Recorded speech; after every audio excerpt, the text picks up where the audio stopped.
Hello, welcome back. In this video, we're going to solve a trigonometric equation, which is given in the form of tan squared theta minus tan theta equals 0. So first, we're going to try to simplify the left-hand side because as is, it doesn't look like it's easy to solve. So why don't we just write tan squared as tan theta times tan theta, and then minus tan theta equals 0. I just rewrote the expression on the left-hand side to observe that tan theta is a common factor on the left-hand side. So what that means is I can pull that out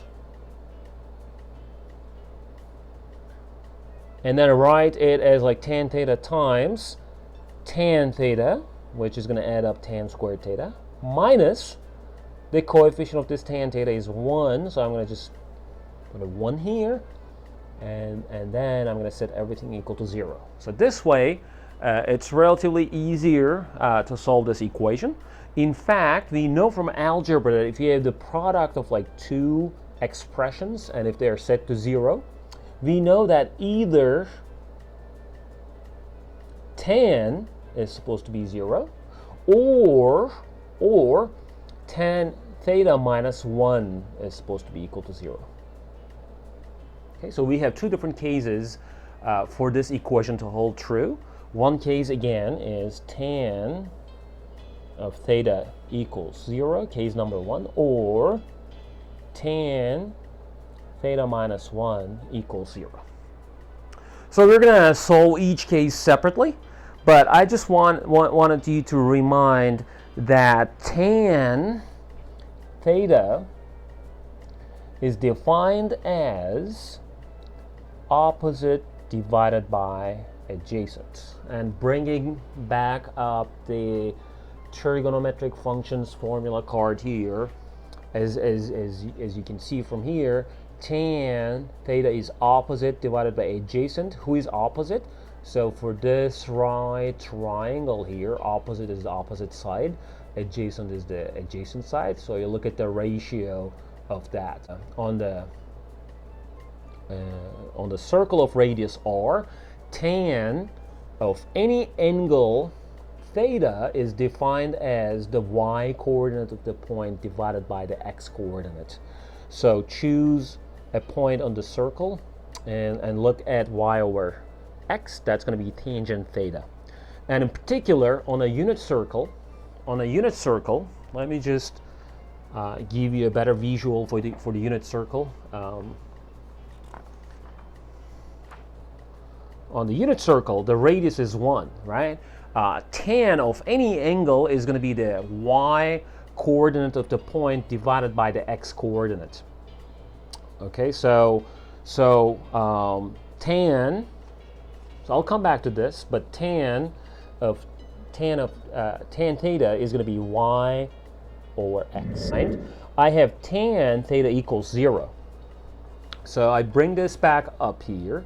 I'm looking for an angle so that the corresponding point would satisfy y over x equals 0. Well, if y over x equals 0 and put a 1 here and do the cross product, this is something that we remember from algebra, right? This equation is equivalent to y, 1 times y equals x times 0, that is 0. So this implies that I'm looking for a point on the unit circle whose y coordinate is 0. And checking out all the possible values, all the possible points, I can see that this point has the y coordinate 0 and this point has the y coordinate 0. So essentially, two solutions come out of this unit circle. One is theta equals 0, and the other one is theta equals pi. As you see, this is 0 and this is pi.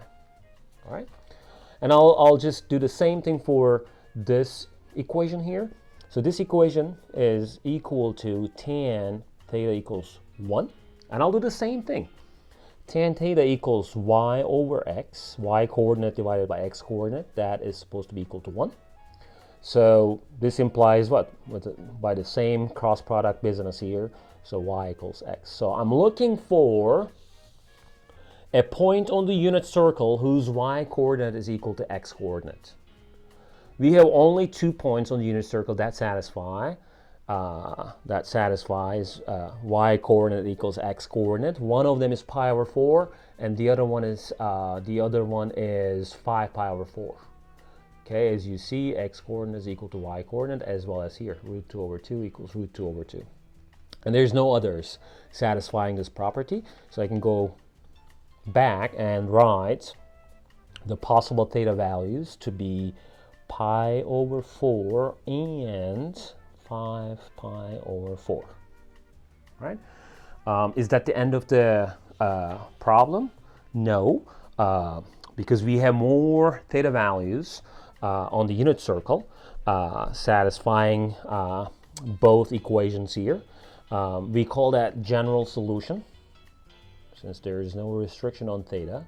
So the general solution would be still those, but you can also add the integer multiples of 2 pi. So for example, 0 plus 2n pi, and pi plus 2n pi, and pi over 4 plus 2n pi, and then 5 pi over 4 plus 2n pi, and again, n here is an integer. All right, this is the end of the video. So if you have any questions or comments, please put your comments down the video, and I'll try to get back to you as soon as possible. Thank you.